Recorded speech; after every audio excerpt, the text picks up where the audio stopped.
Right, so let's go to my open math.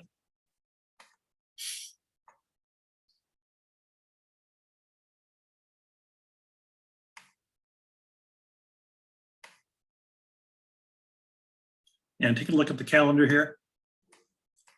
I did the online homework for the rest of chapter 1 yesterday, and then the weekly homework is due today. And like I said, this is really the only week we're cramming a couple of those in together. Most weeks we're just going to have one online homework and one weekly homework, and that's just because of what we did in the first week. Nothing was due in the first week. Quiz next Friday. If you click on the quiz, you can see, I think, talks about sections that the quiz will cover. We're probably going to get into chapter 3 today, but I don't know how far, so I'd rather just have the first quiz be over chapters 1 and 2. I think that's a good place to end it, because we're going to finish up chapter 2 for sure today, and then you can get ready for the quiz next time. So these two homeworks from next week, sections 2.1 through 2.4, and the weekly homework, we'll finish up with the chapter 2 material. So I did grade your first homework. If you turned it in via My Open Math, I graded it, uploaded a file back to My Open Math, which is the graded file. So you can see your score, plus you can see my comments on your work. So if you go to Gradebook, remember anything that is blue, you can click on it. That's an open assignment. So these three assignments have all been turned in. This is your score. If you click on a score, it takes you right back to the assignment that it came from. So that's something to remember. So now for the weekly homework, if you click on your score, if you turned it in via My Open Math, you click on the score. Last file you submitted has been replaced by the graded file. And I usually label them your initials, and WH is weekly homework, so weekly homework 1. And they're always saved on my computer as PDFs. So you should be able to open that on your own computer. If I wrote some comments for you, there's a feedback section, and you can be able to see the comments right down here. If I write on the homework itself, you probably won't see very many of those types of comments. But if you click on the file, now this is just, I uploaded some of these files from different class. So there it is, there's your score. Then you can see your work. What I like about this is you have your original file. You just saved it to your computer. Now you have on the computer the graded file. So you can kind of compare the two if you want. If you turned it in by hand this time, what I did was, and that's just for this one because we're not actually on campus today. I do have them right here. They are graded. Your scores should be available in My Open Math.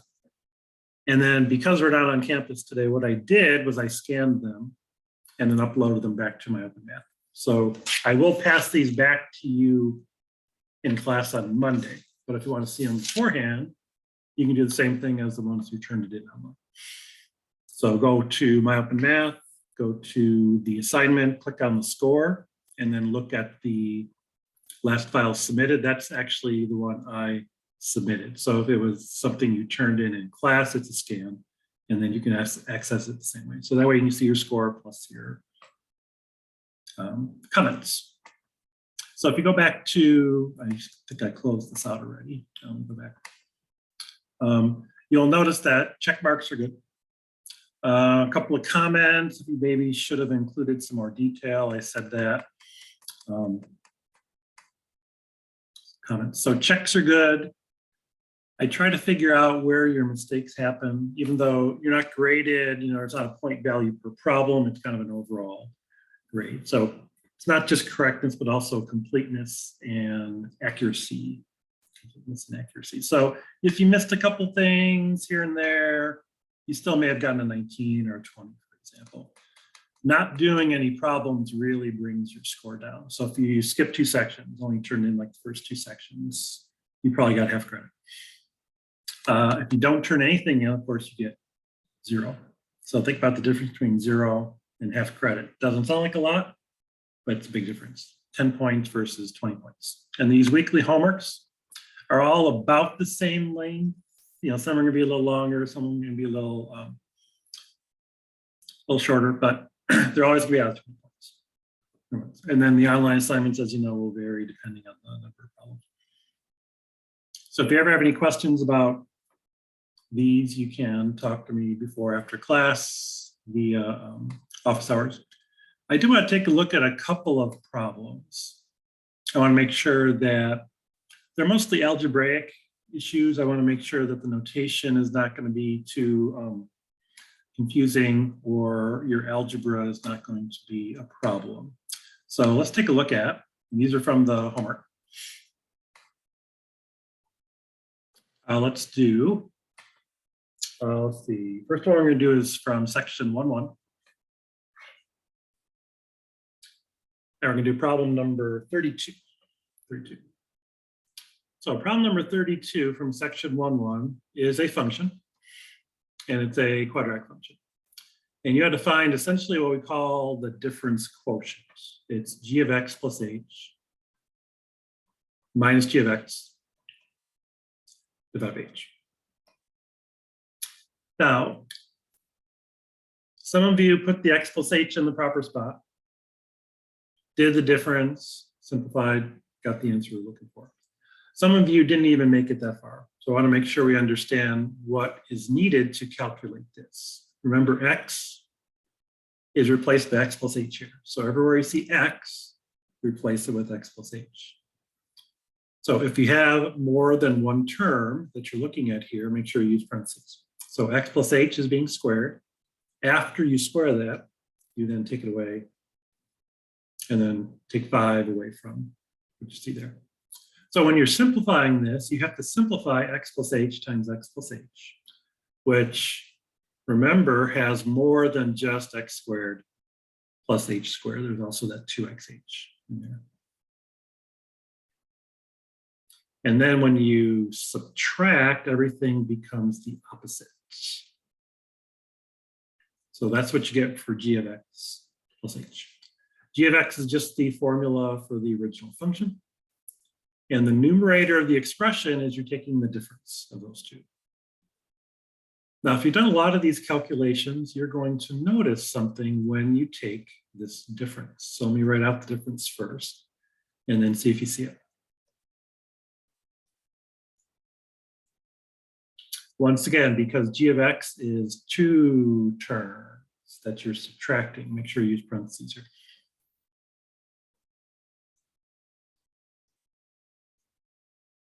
So let me distribute the negative sign here. Okay. Now, when you're just doing g of x plus h, are any of these like terms? 5x squared, 2xh, h squared? No. But when you do g of x plus h minus g of x, distribute your negative sign here. Now, do we have some like terms we can combine? Yes. 5 minus 5. Let's cancel. Negative x squared plus x squared. Let's cancel. Is there any term that looks like negative 2 times x plus h? No. Is there any term that looks like h squared? No. So the simplified version of the numerator has those two terms. So if you go back to the beginning, the difference of these two is negative 2xh minus h squared. And then you're dividing by h. So when we talk about the difference quotient, it's actually a 3-step calculation. G of x plus h, subtract them, then divide. So maybe you can call it 4 steps if you want. But you want to get a numerator before you divide everything by h. So it starts off as a quotient, but if you've done enough of these problems, you'll know that it does not end up as a quotient. Because if you've simplified this correctly, both terms, or however many terms you have left in the numerator, will involve h. So this is a step I like to say, get the h out of the denominator. Because each term in the numerator involves h. So it starts off as a quotient, it does not end up as a quotient. And because these are not like terms, you leave it. So that's what you get for the difference quotient. But notice the algebra involved here. You have to square x plus h. You have to subtract what you squared. You have to subtract the formula for the original function, so parentheses. So I make sure that's calculated correctly. In calculus, what we do is say h is a small number. So it almost like it doesn't matter. So we end up with an answer that looks like 2x. So you need to be able to get to this point before you can even say what happens as h gets smaller and smaller and smaller. Ask any calculus student, and I bet you they will tell you, oh, the calculus part was easy. It's that algebra that killed me. Or the trigonometry that killed me. And that's what we're doing in this class. So just something to remember. All right, also I'll take a look at number 36. This is from section 1.3. You had to graph a function. I should have written down the function here. Let me see if I can find it.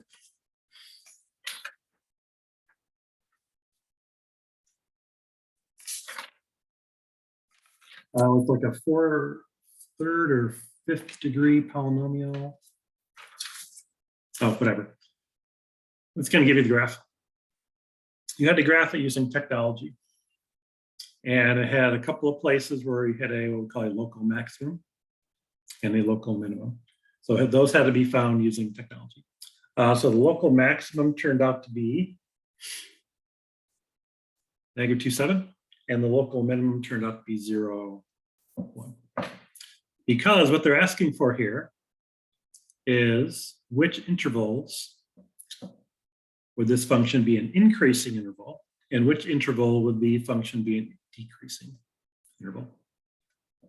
So your dividing lines are going to be where the x coordinates are here and here. So even though we want to know what the outputs are if we're trying to figure out maximums and minimums, if you just want increasing and decreasing, look at where it changes, increasing to decreasing, decreasing to increasing. So -2 and 0 are the two places where that change is happening. So as we go from left to right, on this interval right here, x less than -2, outputs are getting bigger. So on that interval, it's increasing. Between -2 and 0, outputs are going down, so it's decreasing. And then bigger than 0, the outputs are again increasing. So even though you're interested in the maximums and the minimums, you're not necessarily interested in the coordinates to determine the increasing and decreasing intervals. You just want to know what's the x coordinate, how far do we go for the function to be going up. From this interval, this here to here, function goes down. So here's how you write it in terms of x. And then calculus will answer the question, how fast is it increasing? How fast is it decreasing? We can tell that from the picture on what intervals it's happening. But if we want to know exactly how fast the outputs are increasing at that point, calculus. How fast are they increasing at this point? Calculus. So we will not answer that question yet.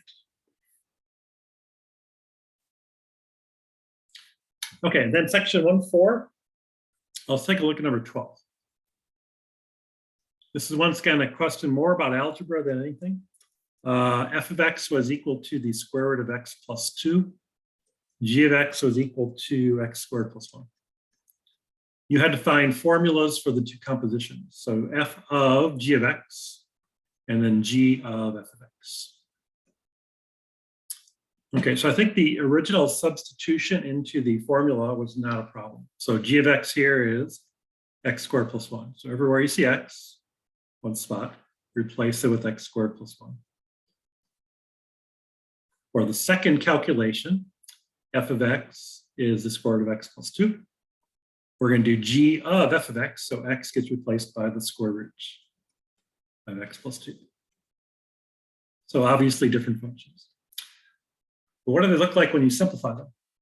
F of g of x squared plus 1 plus 2 is x squared plus 3. True or false? You may say false at any time.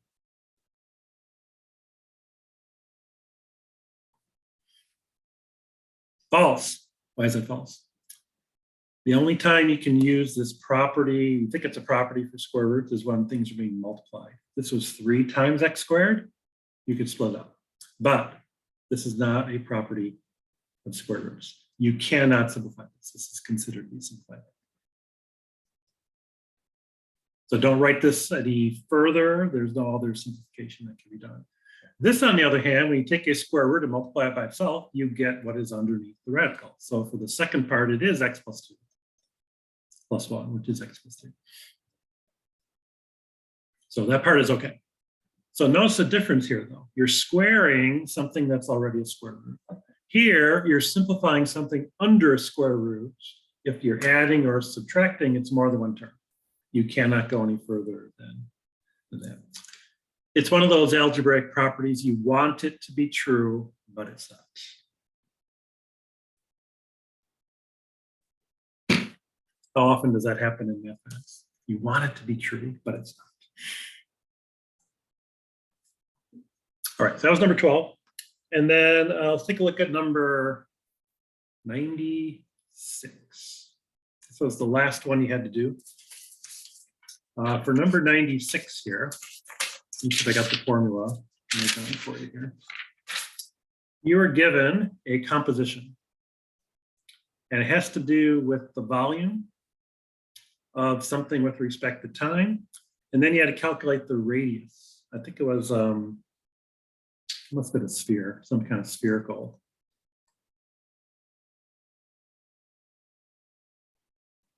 This was the composition, which I think most of you were able to get. Yeah, I think it's solving for R in terms of V. So this was the composition, R as a function of V as a function of T. So this was V right here. V got replaced by 10 plus 2T. So as time increases, the radius is also going to increase.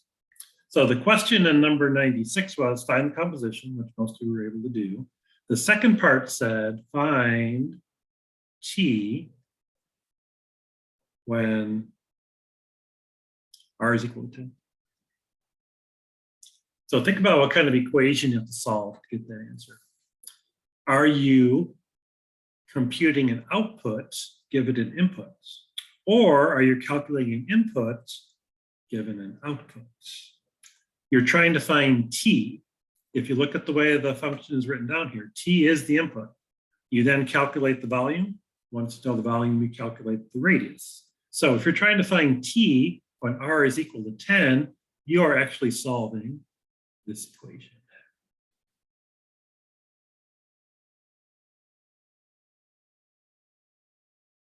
I multiplied out this term. Oh, it's supposed to be 20T, sorry. Change that. I thought that looked a little small. So this should be 60 right here.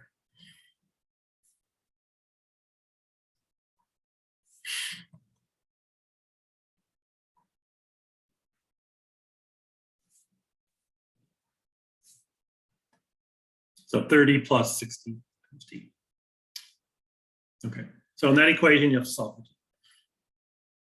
Now, what kind of equation is this? I would classify it as a rational expression equation. This is a cube root. You're taking the cube root, the variables under the cube root, and it's equal to a number. So think about the cube root function. Kind of looks like this. How many answers would you expect to get? How many outputs are going to be equal to 10 if the graph looks like this? Is that a one-to-one graph? It is. So only one answer should be expected. But the first thing you have to do is get rid of cube root by cubing both sides. So you end up with that equation right there. And then go ahead and solve for T. T turns out to be about 207 seconds. So I just kind of want to point out understanding the function notation. What are inputs? What are outputs? If you're given the output, how do you calculate the input? If you're given the input, how do you calculate the output? In that scenario, you're only going to get one answer because it's a function. Here, it's possible to get more than one answer depending on what kind of function you have. A cube root, however, is a one-to-one function. So we'll get one answer.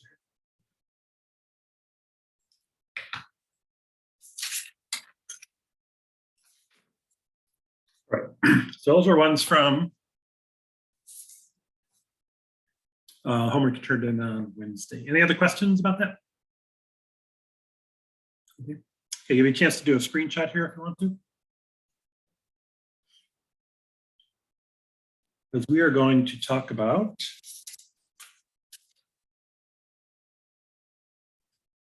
the rest of the linear function section. So I'm going to do some applications involving linear functions. Some where we're coming up with our own equation, answering some questions about that, and others in which you are doing what's called linear regression. So you have a set of data that isn't linear, but it's close to being linear. What do you mean by close? A bunch of dots in a scatter plot that tend upwards or tend downwards. We're not going to be spending a lot of time, talking about how good the approximation is. We just want to know how to do it. We're not in a stats class. So if you want to analyze it a little bit more, take a stats class for that. All right, last chance to do a picture here. I'm going to go to a different screen.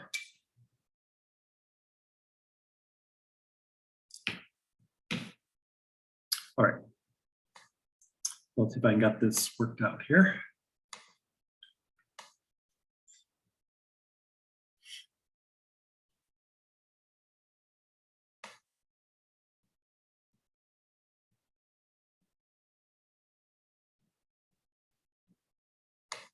Here we go. Okay. So as we kind of left off on Wednesday, we were finishing up this example right here, one where we did the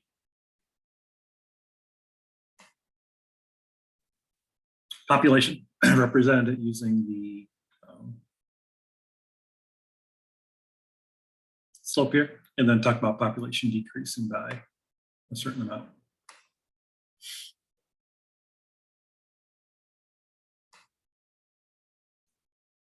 All right. So in the last two sections, we're talking more about applications. So what does M mean? What does V mean? What information do you need to calculate M? What information do you need to calculate V? Which types of examples exhibit a linear relationship between the variables? So this is just kind of a how-to section right here. You need to know what your inputs and outputs are for the given example. If you can come up with any 2 points, that's all you need. 2 points gives you the slope, 2 points will give you the equation. So find the slope. Linear model has your mx plus b. I should have written that down too.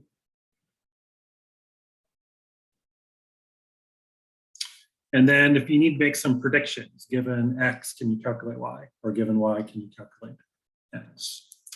And of course, in any application, the last thing you're doing is make sure you answer the question that is posed. So let's take a look at number 1 here. So a town has an initial population of 75,000 people. And it grows at a constant rate, very key, 2,500 people per year. Find a linear function that models the town's population P as a function of time t. So if you want to think of it using the unknowns that they give you in this problem, you can call y is equal to f of x if you want to. That's the way you like to do these problems. But P for population, that's going to be in the y slot here. And then t is time. A lot of applications involve time as your independent variable. So you can use t, you can use x, whatever you want to use here. But we're going to use, of course, these 2 numbers in the formula. Is there any calculating we even need to do here? Do we know M? Do we know B? That looks like M to me. Now, really, it's 2,500 over 1, which you don't need to write as a fraction in the formula, but that's what this rate is saying, 2,500 people per year. So as the years go up by 1, population increases by 2,500. So we'll use 2,500 in the formula. And do we know the starting point? Town has an initial population of 75,000. So B is going to be 75,000. So if only every problem could be this straightforward to write down, They give you M, they give you B, nothing else needs to be calculated. Now, the thing you want to make sure of here is T represents years, but there's a way in which we do these problems. T equals 0 is the starting year. It doesn't tell you what the starting year is here, but you can just assume year 0 is your starting population. So if you want to say year 0 is now, population is 75,000. 3 years from now, you can make your prediction. So if this was like, for example, 1984, you can say T equals 0 corresponds to the year 1984, for example. Makes your numbers a little bit easier to work with when you see the formula. Did we answer the question that was being asked?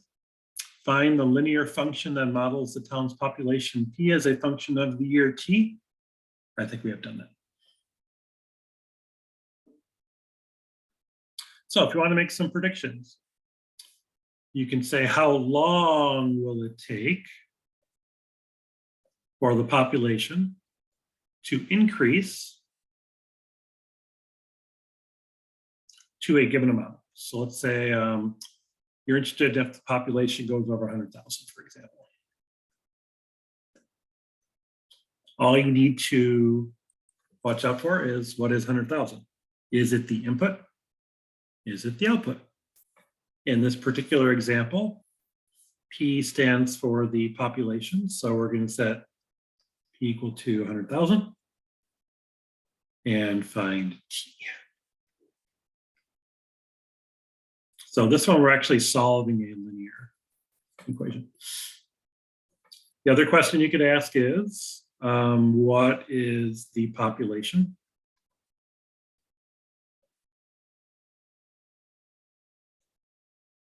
In 20 years, or give me a number of years. Put that number in. This is an output. We're trying to find the input, solve the equation. This is an input. We're trying to find the output. So for this one, you can just do P, excuse me, P of 20. So this is an evaluation question, not a solving question. Oops.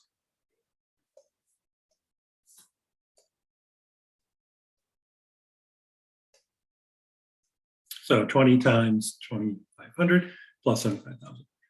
So quick calculation there.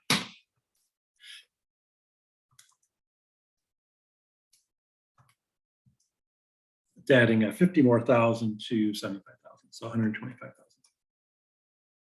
So knowing this answer, how long will it take the population to go up to 100,000? It's not going to take you 20 years. It should be less than 20 years. So we do 100,000 minus 75,000. And it looks like in 10 years, we will be in good shape. So if they ask you to interpret your answer, what does 125,000 represent? Population after 20 years. What does this 10 represent? How long does it take in years for your population to increase to 100,000?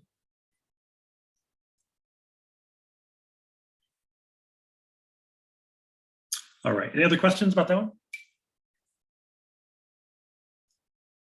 These are the problems you like because nothing needs to be calculated. You're given M, you're given B, write down your equation. Will it always be like that? Of course not.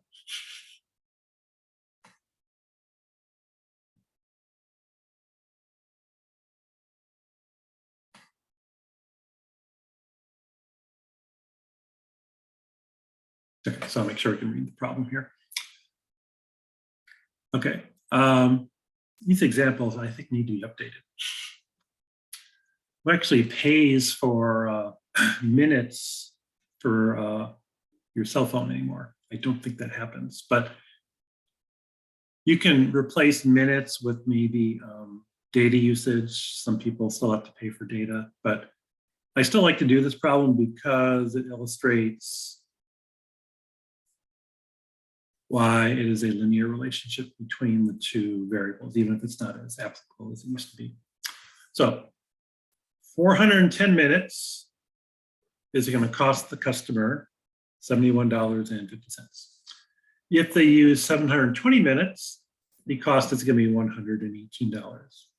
Go back to the statement at the beginning of this section. Can you identify 2 points that will allow you to calculate the slope? This is going to be the input. You tell me how many minutes you used. This is going to be the output. How much does it cost? So linear function for the monthly cost as a function of X, the number of monthly minutes used. If you want to use X, you can use M, anything you want to do there. Since it asks you for X, I will use X. Maybe you don't want to use M here. I sort of understand now, actually, after talking about it. In the linear application, M represents slope.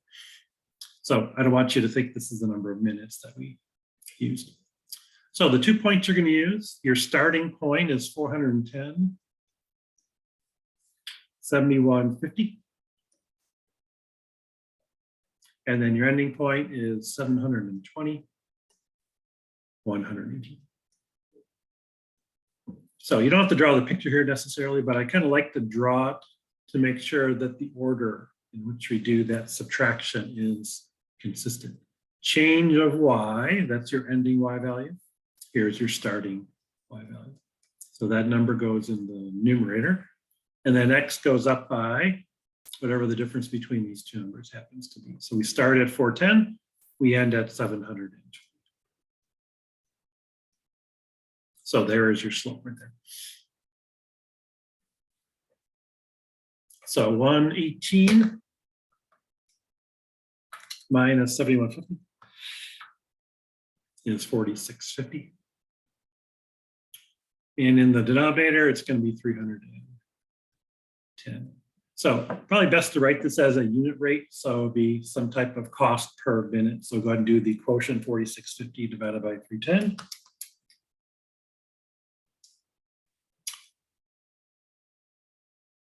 You probably could have looked down the cell phones company's website and they would have told you, oh, it's going to cost you 15 cents a minute. You just calculated that. So based on these 2 points right here. Now, when you're coming up with your linear equation here, however, do we know the y-intercept? Do we know how much it costs if you don't use any minutes? That would be the point way over here. And you say, okay, what's B? I don't know what B is. One way to figure out B is you can go back to the formula here. Put your 0.15 in for X, sorry, for M, multiply it by X, and then use either this point or this point to help you calculate B. And you can use either point, it shouldn't matter. But if X is 410, C is 71.5,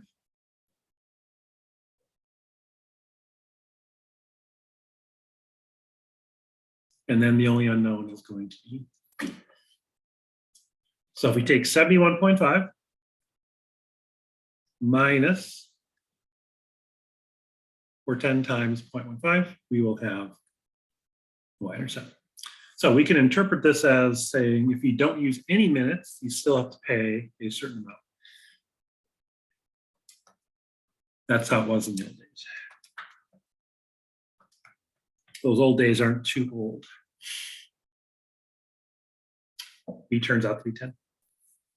So to answer the question, got a lot of extra things here, but you definitely need the slope. Got your equation. This is a solving for B. So here is your answer. There's some books that put a 0 in front of this to make sure you don't overlook the decimal point.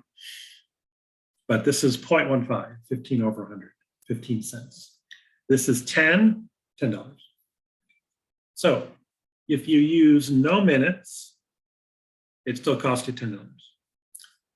Every minute that you're going to use increases the cost by another 15 cents. And that's what this second part is asking for, interprets. So don't just write down the numbers and move on.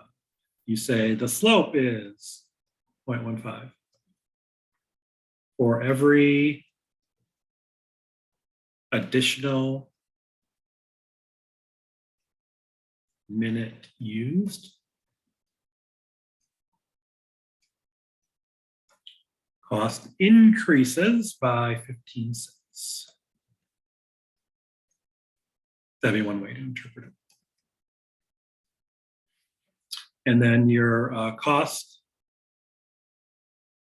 using no minutes, you could call it an initial cost if you want to. You're always going to pay the $10, no matter how many minutes you use in the month. So if you want to think of that as your data, go ahead from there. It wasn't for me. It was probably, I think, only a couple of years ago for me that I finally switched over to unlimited data. You don't really think about how much data you use until you have to pay for it. One way to think about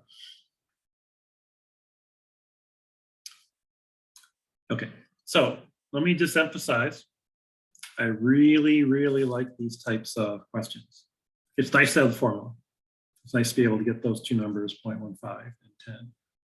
But if you don't know what they mean, you need to take that extra step in some of these applications. So interpret doesn't mean write down the numbers. We already have the numbers. It means to interpret them using the units that are given to you in the problem. So what does this number mean? Cost per minute. What does this number mean? Initial cost, or cost if you use 0 minutes. So when you see the word interpret, write the units. It's just give me the answer. Here's the answer. 0.15 and 10 are the two numbers. Okay, and then for part C, the only thing you have to worry about here in part C is what are you putting in here? Is that 687 an input or an output? It says use your equation to find the total monthly cost if you use 687 minutes. That's going to be an X value. So the total monthly cost is going to be unknown, which we will calculate based on this number right here. So in the equation, we're going to replace X with 687 and calculate C. So this is an evaluation, don't need to solve it. I look at this and I'm kind of curious. When was the last time you talked on your cell phone for 687 minutes? Is that even possible anymore? I don't think so. But if you did, it's going to cost you $113.50.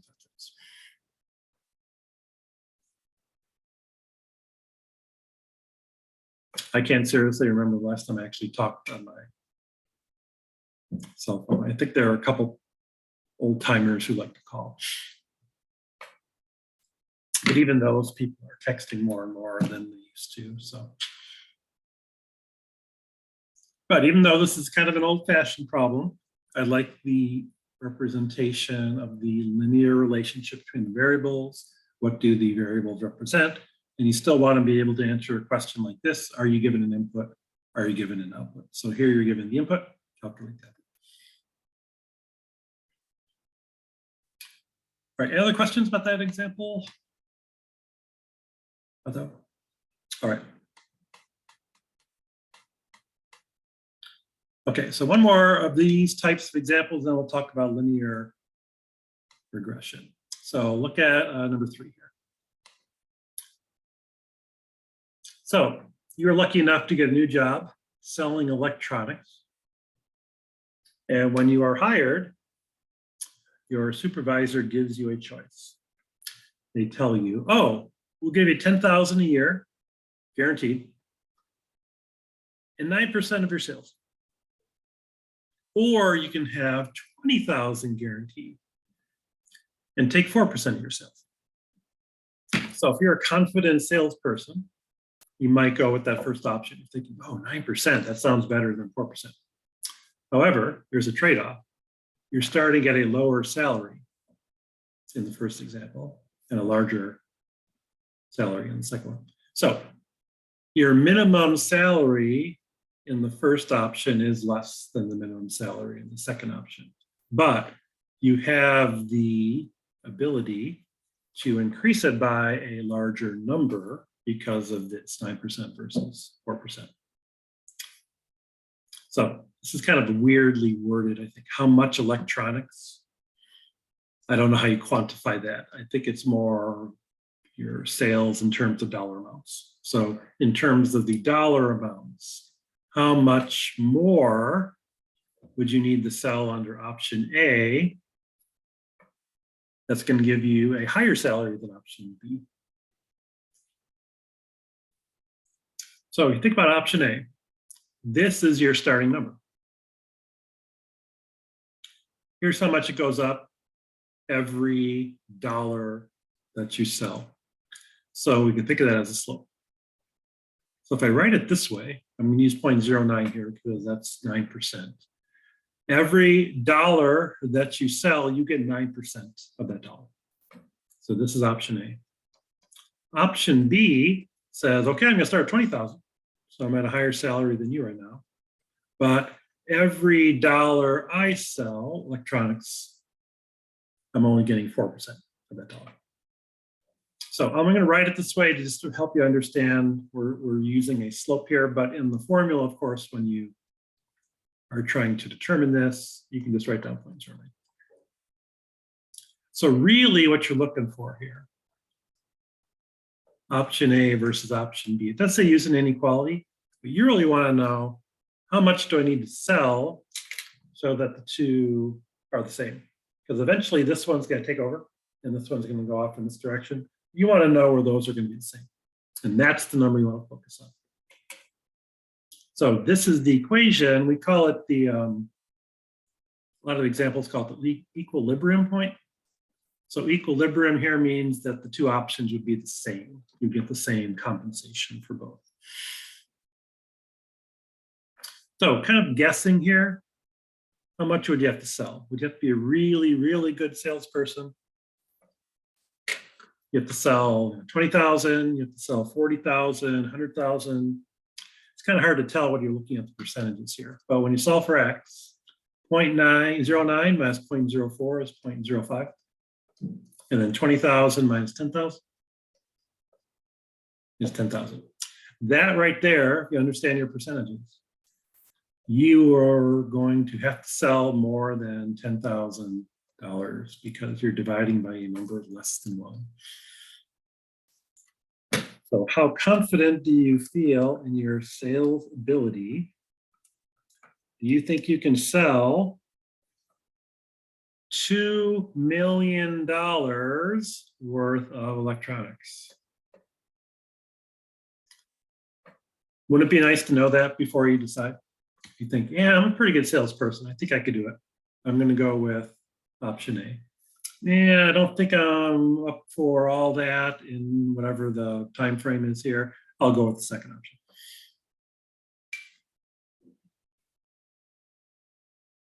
How much is your salary if you sell $2 million worth of electronics?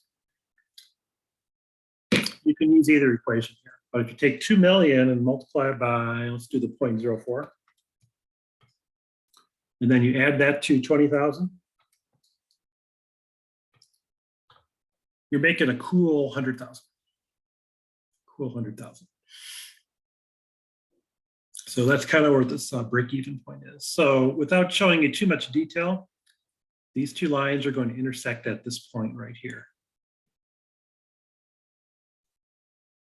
So, sure got my order right. So X is 2 million. Then Y is 100,000. So that's your salary. That'll be salary, selling $2 million worth of electronics. I always thought electronics were kind of coming down in price. It sounds like a lot of electronics to sell. Or maybe it's just these applications need to be updated.